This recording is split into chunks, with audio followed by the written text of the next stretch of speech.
Nice. I love that intro music. So, Scott, thanks for being here. Thanks, Frederic. Yeah, very calming introduction to the Very, conversation. Let's indeed. try and keep It it is what going. we need. It's what we need in this world of AI right now, for sure. Um, so, Scott, what's your official title? Editor-in-Chief of LeadDev? Is Correct, that yeah. right? We've been in the same room at some point, you said. I don't remember that, but clearly we must have, Well, I because was, you've been doing this. You've been doing this yeah, for as long as I have. So we've yeah. definitely Well, I was spoken a about. young cub reporter when we were in that same room. But yeah, I certainly remember you kind of giving the person up on the lectern a bit of a grilling. And I kind of thought, I wonder who this person is, and started looking up your stuff. So yeah, we've definitely been in the same room once. That's maybe that's my reputation. I give people a grilling. So I thank you especially for coming on the show. Then, if I did that, so we've been doing this kind of as a live stream for a while now, for the last 5-6 weeks, and I think one thing I've found is that one thing we really want is to encourage audience participation. So if you're looking at this on YouTube right now, by all means, ask questions. That's the whole point. We're kind of doing is we'll have a chat and we'll record a podcast at the same time, which is kind of the idea for this. So it should be pretty straightforward. And what we're going to do is we'll just start the recording. So I'll do the intro and we'll go from there and we'll talk about what you're doing, Scott, if that works for you. So it's a recording. Welcome to the New Stack Agents, our podcast where all things AI and especially AI agents. And today our guest is Scott Carey, Editor-in-Chief of LeadDev. And if you're listening to this live, please, by all means, ask questions on YouTube. If you're listening to it later, leave comments on the YouTube video, email us, however you want to get in touch with us. That'll work. And Scott, thanks for being here. No, thanks for having me on. Absolutely. Now, you and I have been in this journalism game for a while. How did you end up at LeadDev? Yeah, so I entered journalism about a decade ago, and didn't really know what I wanted to cover, didn't know what beat to do, just knew that I wanted to be a journalist. And I ended up in writing about corporate travel. I wrote a column for a magazine called Business Traveler on how to make the most of your loyalty points for your airlines, which was a weird job to have as a 22-year-old journalist. And after a couple of years there, which I thought was the dream job, I thought travel would be the coolest industry in the world to cover. I was looking around and I had some friends that had got into the technology sector and they were covering this boom in startups, especially here in London and in Silicon Valley. And that looked like the coolest thing in the world to me. It just really, really piqued my curiosity. And so I tried to kind of wedge my foot in the door. And a friend of mine, Sam Sheed, who recently was at LinkedIn News and used to be at Business Insider and various other places. He left his role at Tech World, which was the publication at the time. And I kind of gave him a call and said, I really want your old job. Can you give me a recommendation? And next thing I knew, I was in that role. It was a small, busy newsroom full of people about my age, all hungry, all kind of going after these stories of mainly what was going on in the startup scene in the UK at that time, and that it was a really exciting time. You were there through it as well, and so that was really my introduction to the industry. And I ended up through hook or by crook, like these things you don't kind of plan. I ended up going down the enterprise SaaS kind of route. So I ended up covering Salesforce and SAP and Oracle, and I learned what ERP means. And weirdly enough, as it sounds, I enjoyed that. I thought that was really, really fun. And so I did that for a while, and through that, I really got to know, or I think I got to know developers. I really became fascinated by the job of software engineering, what makes them tick, and how it all works. I'm always interested in people's jobs. That's always been my kind of thing. I like business journalism, and so fast forward, and I ended up at InfoWorld, which is another publication in that stable, what used to be IDG, which is now Foundry. really focused on developers, and I wrote a bunch of stories there that I'm most proud of about, what happened to Heroku and why did Docker split in half, and what was what happened, or why did Kubernetes become Kubernetes and things like that. So I really started to build up some muscle in that area. And then this opportunity at LeadDev came up 3 years ago, where they were building out the media side of their business. So LeadDev is a 10-year-old conference company at its heart. It runs conferences for software engineers who want to get better at the management and leadership side of software engineering. They want to run really great teams. And then in the pandemic, obviously running an in-person conference business became quite scary. And so they had to pivot hard. And one thing they wanted to do was become more of a full-fledged media company. So they wanted to publish content, to do the same aim, help engineers get better at leadership and management, and then kind of build that out into a full-fledged media company. So I jumped at that opportunity. It felt tailor-made for me, really. It was a sector that I loved, but a whole new set of challenges that I was kind of ready for at that point in my career. So been there ever since, trying to kind of achieve that. Yeah, it's funny how we all kind of ended up in this enterprise beat without really looking for it. That just kind of came to us. It's funny how that happens. Now at LeadDev, one of the things you do is you publish reports. You do surveys and publish reports. And the reason we're talking to you today is the recent report you've done on AI and developers, and how developers are using AI, the AI Impact Report 2025. It's your first one so far. And that's really why we wanted to talk to you today, kind of about the findings from that. And I was thinking we should just maybe start with some of the top line findings from that and talk about that a little bit. One of the main results, I think, is that pretty much everybody uses AI now in the world of developers, according to what you've found. Can you talk about that a little bit more, what you found there? Who are the developers who are using AI, and maybe also who are the ones that are still not using it?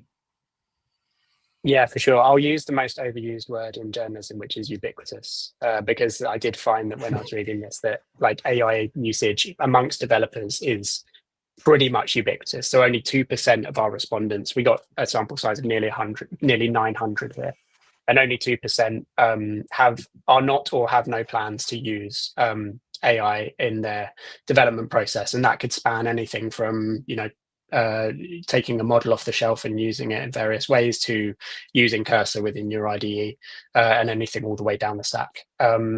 And so I want to talk to those people because I'm fascinated by where they work and why they're not adopting these tools, because they really, really are the outliers here. And then on the flip side, this is just now part of what people are doing. And the reason we launched this report, the reason we wanted to do this survey, is because a lot of there felt like there was a gap in the ecosystem at the moment in terms of what the actual impact of these tools has had on engineers. So how has it changed how they build their teams? How has it changed how they spend their time? How has it changed how they feel about their jobs? And so, we haven't gone into the kind of usage and things like that. I think the best place companies to do that are the people who make the tools themselves, but we've really tried to get into a lot of the kind of impact that people in this industry are probably feeling now, as these tools have become as ubiquitous as we've seen. Yeah.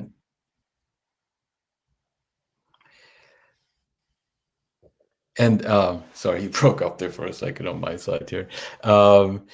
One of the things that I found interesting, there's also those 2%. Like, what is your feeling? Who are those 2%? Because when you go online these days, you get the sense that there's kind of half of the developers are all in on AI, and the other half is just very negative about it, maybe isn't using it. But in your report, it's just 2%. Like, what's your sense there? Who are they? Yeah, it's difficult to tell. There's definitely, you're definitely right. Like, I think that there are boosters and skeptics, and they're probably pretty evenly balanced. I speak to a bunch of them all the time, and they can be maddening in their own ways. In terms of that 2%, like, I would just have, like, my guess, and it would at this point just have to be a guess, is that they're either the very few very skeptical engineers who are working in organizations where they have enough influence to say, no, we're not doing this. So they must be working in small teams. They must have a lot of sway, and they're able to kind of fight against that rising tide. Or they're working in organizations that are so heavily cautious that they just have not been able to get this technology in the door because of some of the legal or security concerns that are still very real. Yeah, it might be interesting to look at a follow-up there, kind of what are the reasons people adopt it and what are the reasons why they don't, right? Because it surprised me, that number, 2% for sure. What is it that people are actually using though? What are the tools that people adopt? What did you find there? Yeah, it was a bit surprising, but Cursor was right at the top. We know that developers love Cursor. It has kind of quickly established itself as the kind of de facto favorite tool in this space when it comes, especially when it comes to coding assistance, which is mainly what we think of when we think of AI in the development process. Second was GitHub Copilot, and third was kind of unnamed copilots. And because of the nature of the way we asked this question, there is a bit of kind of gray area there because people could have been talking about GitHub Copilot, or they could have been talking all the various other copilots there are out there. I think if we did this again and we were able to kind of fix that question, with GitHub Copilot would probably be at the top. It would probably make a jump there, but they'd be fairly neck and neck. I think Cursor and GitHub Copilot are the two really, really popular coding assistant tools. And then there's the models. So your Codex and your Gemini and the models that developers are bringing in and kind of tweaking to their own needs. And then there's just like a real mushy middle of a bunch of kind of challenger tools here, from your likes of Windsurf and JetBrains and Tab9 and Devin and Augment, these companies that are actually very loud in the market. Seem to have kind of very small market share.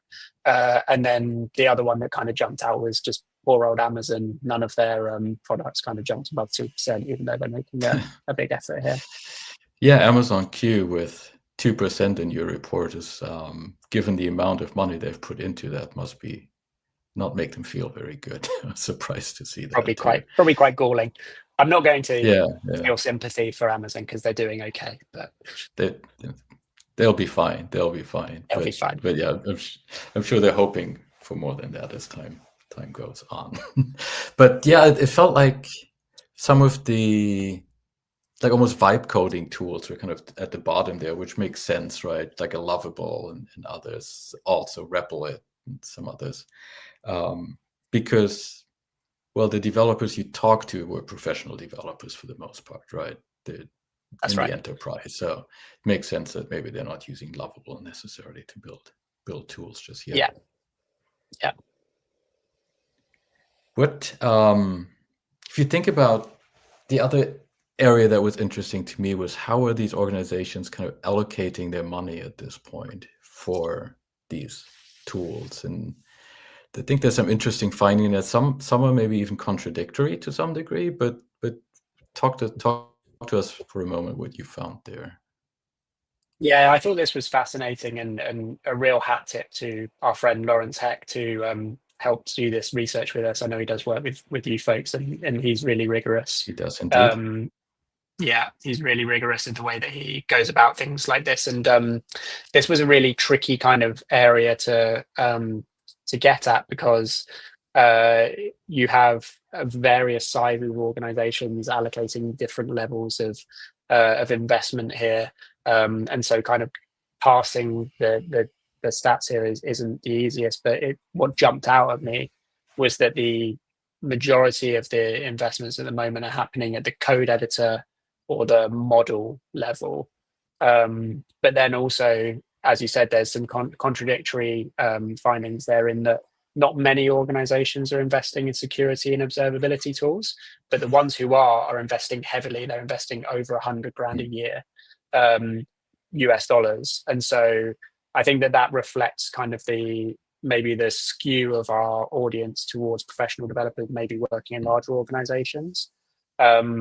And those organizations are the ones that are going to be making that size of investment. And then as you would expect, the smaller organizations are just giving their teams a credit card and just saying, go out and try all of these out, work out which one makes you most productive and run with it. Yeah, that's where we are, I think, with a lot of small companies. They're still figuring that out. But the security part especially I thought was interesting because there aren't even that many tools out there yet to use. It feels like so early on in this whole scheme. Yeah, maybe that's why they're expensive. Yeah, maybe they can charge because there's only a few that are really good and Yeah. people want to use. Yeah, for sure. But then also, like, you asked what other kind of things are organizations doing with AI outside of coding, right? Directly. And a lot of it, like if you think about the software lifecycle overall, there's a lot of low-hanging fruit, but it didn't seem like people were actually using AI yet for things like testing, QA, and things like that. No, it's kind of a constant frustration of mine and another friend of ours, Jen Riggins, who writes for you guys and writes for us regularly. She published a piece last week on LeadDev called "Writing Code Was Never the Bottleneck," Mm, and the bulk of kind of time and effort and energy at the moment over the last couple of years has been put into how do we make the coding process quicker? How do we do autocomplete for coding? How do we use agents to aid in the coding process? And really, that I don't think that's the most impactful place. It's just the sexiest and most obvious place to kind of point the tools. And so what we found was that yes, 48% of our respondents were using these tools for automated code generation. And then there was a kind of mushy middle of what I would call like non-coding related tasks. So anyone who works in a white collar environment will be familiar with summarizing meetings or writing documentation or content, mm, research, learning new concepts. Those were popular. 32 to 39% were using it for those kind of writing or like research based tasks. mm, And then there's like a real drop off. And then you get down to like code reviews, 17%, fixing bugs, 11%, data analysis, testing and QA, IT operations. So, the idea of AI DevOps, all these mm. things that, the vendors get really excited about.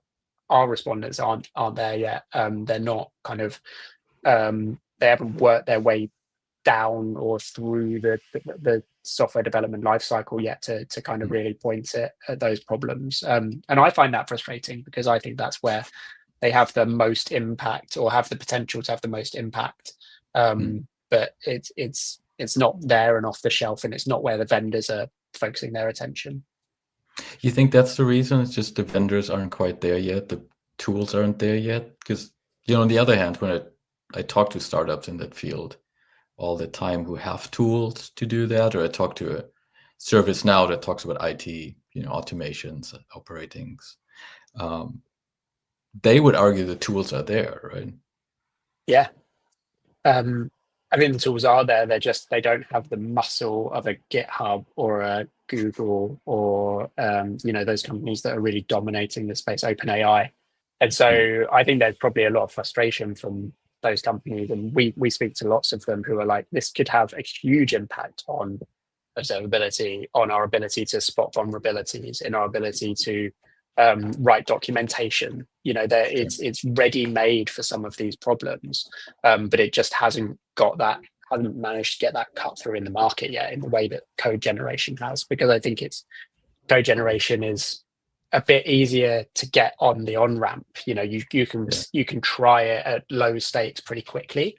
All Mhm. that other stuff requires you to bed it in to your processes and into your systems, and that is what takes work and effort.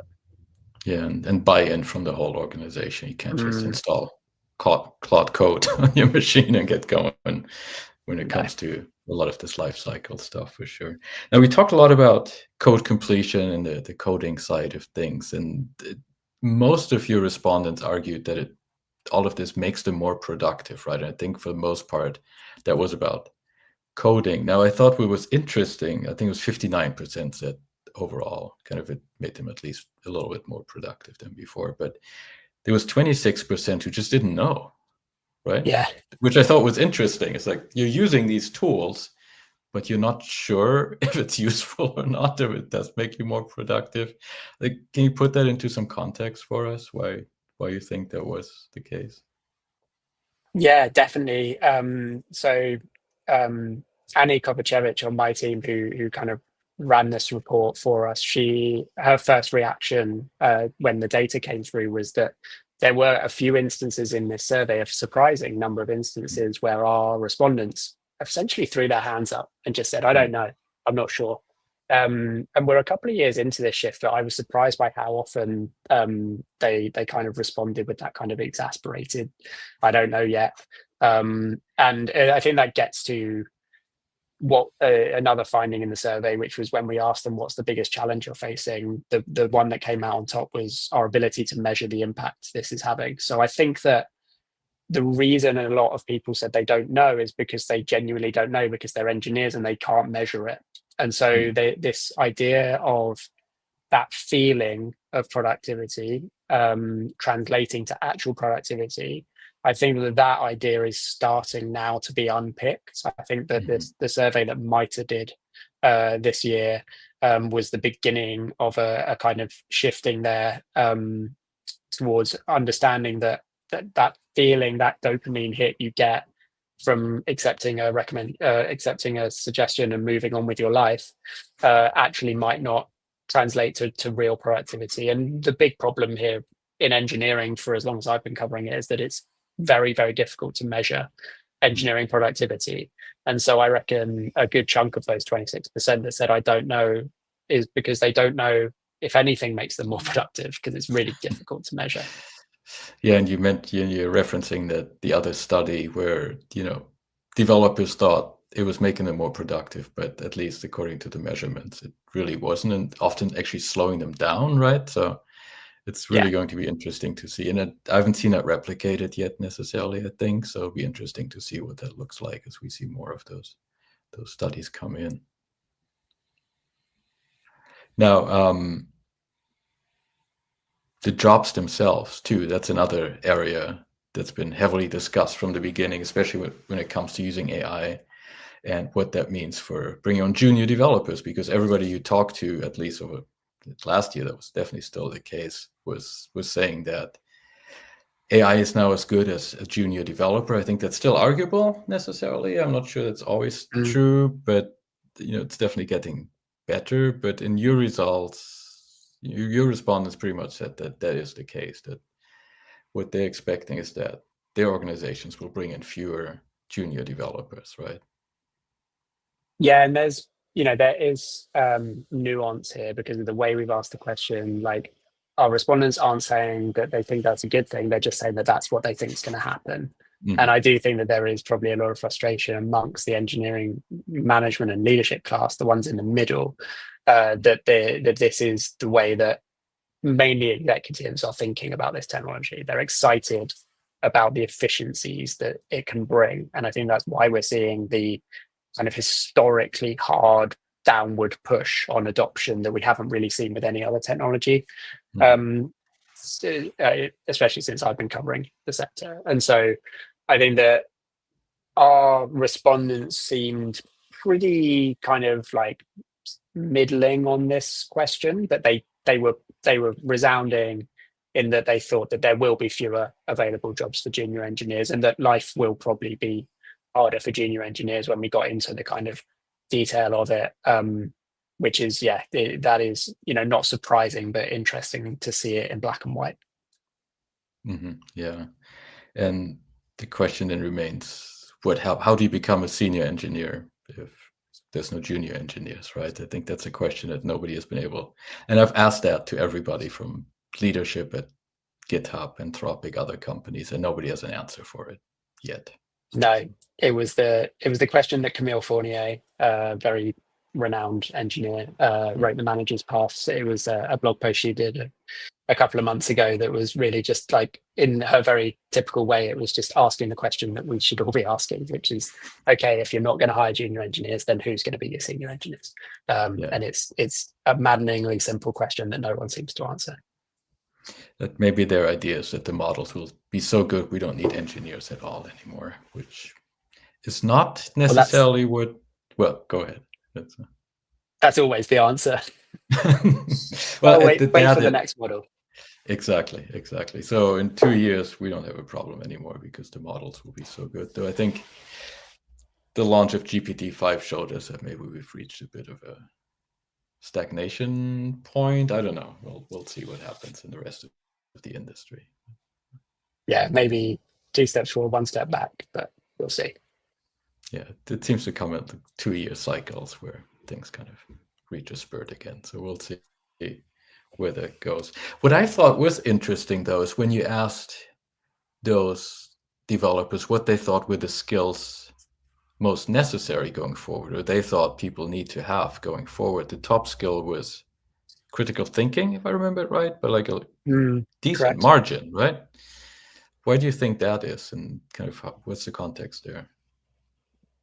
I think that kind of gets to the nub of the frustration that engineers who have spent time working with these tools feel, is that they can't think critically. And so Can anybody it sounds still at crazy this to even point? no. And I think that there's possibly a generational angle to this response, but I do think that there's a lot of kind of more experienced engineers that feel this kind of ebbing away of the key skill of engineering, which is being able to scope a problem, being able to find an elegant solution, being able to build a feedback loop, being able to kind of do all of the engineering stuff that isn't just writing lines and lines of code until 3 o'clock in the morning. And so I think that there's probably an anxiety and a feeling that these tools are unable to replicate critical thinking. So, there's probably a self-preservation element there. It's like, if these machines are coming for my job, then how do I set myself apart? Well, I can think critically and they cannot until the next model, obviously.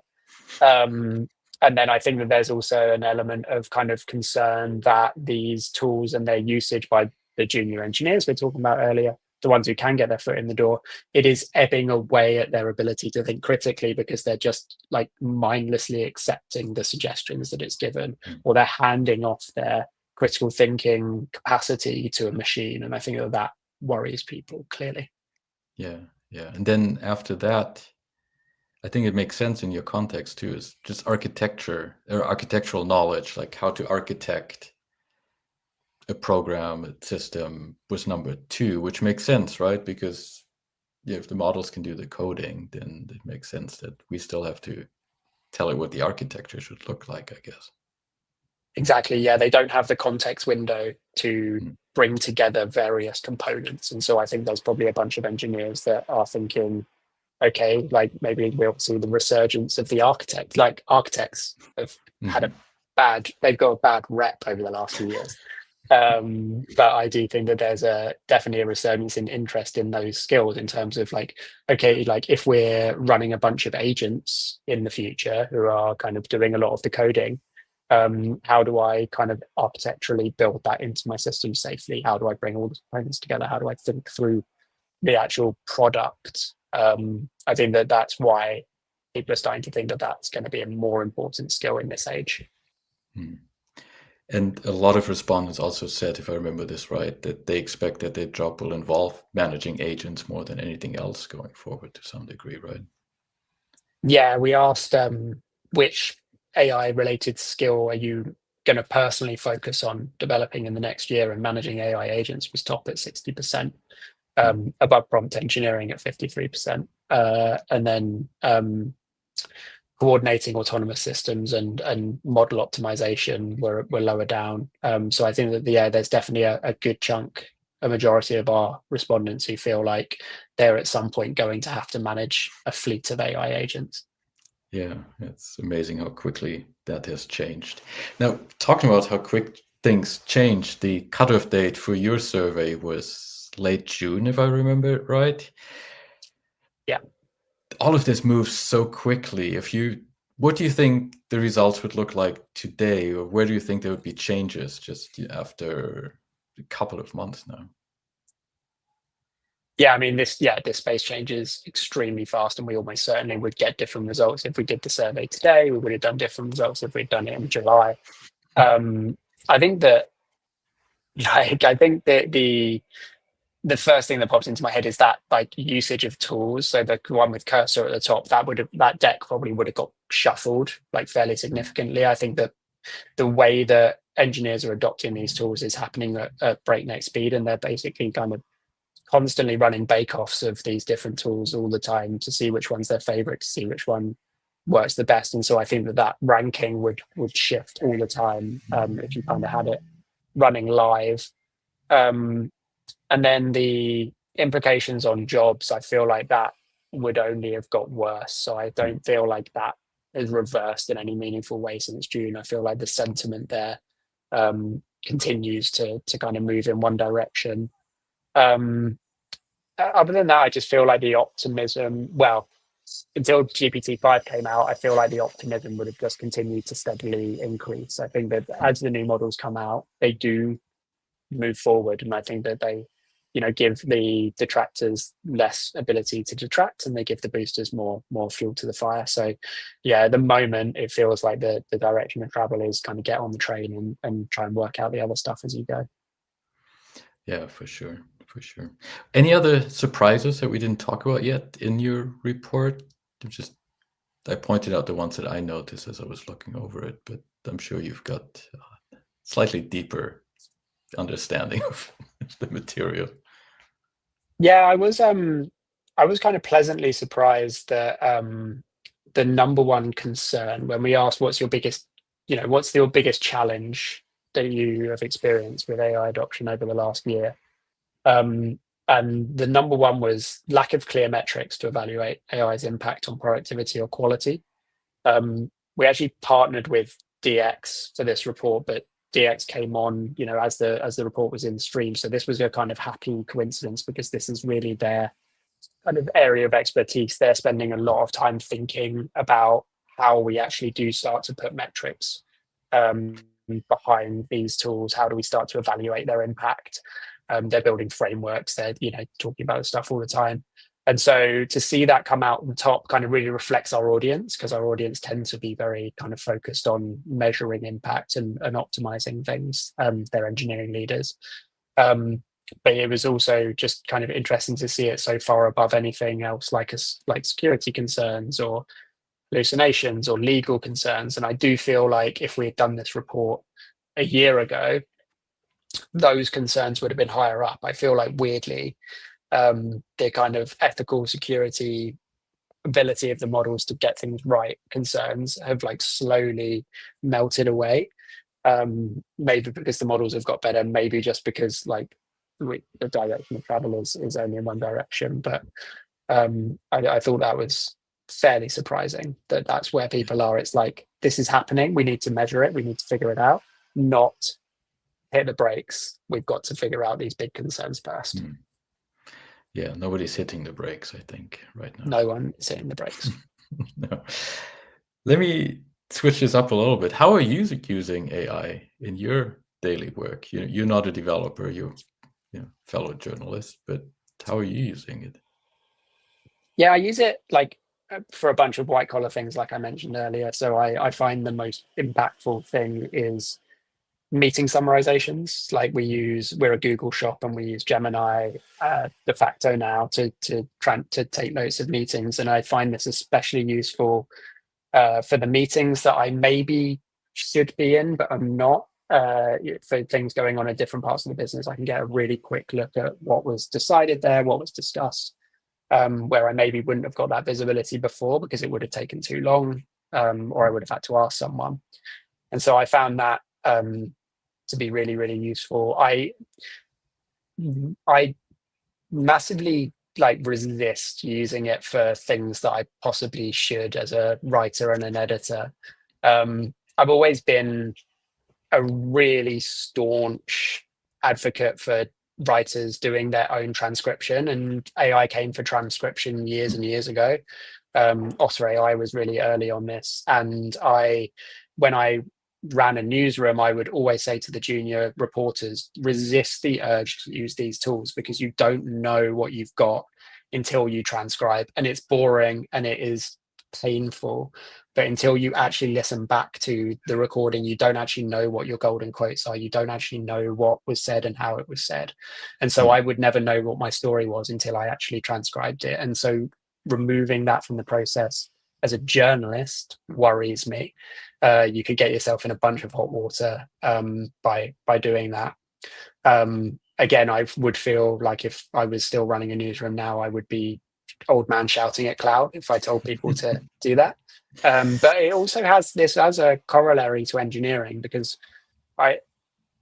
when I talk to a bunch of engineers about like how they got into engineering, they all have a variation of a story of I started tinkering with, and it might be basic. Normally they were coding in basic. The generation who are now at the management level were kind of that generation, or they were playing around with their games console, or they were literally picking something apart. But they learned through pain. Basic was extremely painful. You could build and build and build and build, and then if the second last thing broke, you'd have to go all the way back to the start. Like the old Christmas lights used to be, where if one bulb went, they would all go. So that engineering, a lot of engineers learn through pain. And I do think that you learn a lot by learning through pain and trial and error. And if we start to remove that from various crafts, those crafts become less crafty. You become less excellent at them. And that worries me. I think that that's a shame. I agree, even though I'm a heavy Otter user, I have to say. Though if you don't know, if you're not in journalism, you may not use Otter, but it's kind of the transcription service that everybody uses because it makes it easy to see where you are in the text. And it's not perfect, but it's good enough. And I remember at one time at another company I worked for before I came to the news stack, one of the business folks said, "Hey, do we really need this Otter transcription?" And there was basically a revolt in the newsroom. It's like, you want to take this away from us? You can take any money away from us, but you can't take Otter away from us. So that's I hear you. Maybe I need to do some transcriptions by hand again. I don't know. I think Otter's actually fine because you're still doing the transcription. It's just making it a little bit easier, but you're still going back through it. It's just kind of streamlining it. And I think AI tools that do that are fine. I think the ones where you are handing something off, and we're starting to see more of this in engineering, like Copilot is moving in this direction way, but essentially you say, here is the task, go off and do it, put a PR in, and then I'll review it. That I find crazy, but we'll see how it kind of, it's going to get someone in hot water eventually, but we'll see how that pans out. Oh, for sure. Between that and security issues and other things, I'm sure there's a lot of people thinking about that right now. But I think our time is pretty much up for today. Scott, appreciate it. Appreciate you taking the time today to be with us. It's been a pleasure. No, Frederic, thanks for having me on. Thanks for reading the report and asking me about it. It's been a real interesting thing to work on. And yeah, this is a space that's very difficult to keep up with, but we're trying our best. For sure. And for those folks who might want to read the full report, let them know where to find it as well. Yeah, LeadDev.com, or you can kind of find me across the internet on, LinkedIn, Blue Sky, and I'm sure I've been shouting about it at some point. But yeah, LeadDev.com or LeadDev on various channels, and it will be there. Awesome. Thank you, Scott. Thanks, Frederic.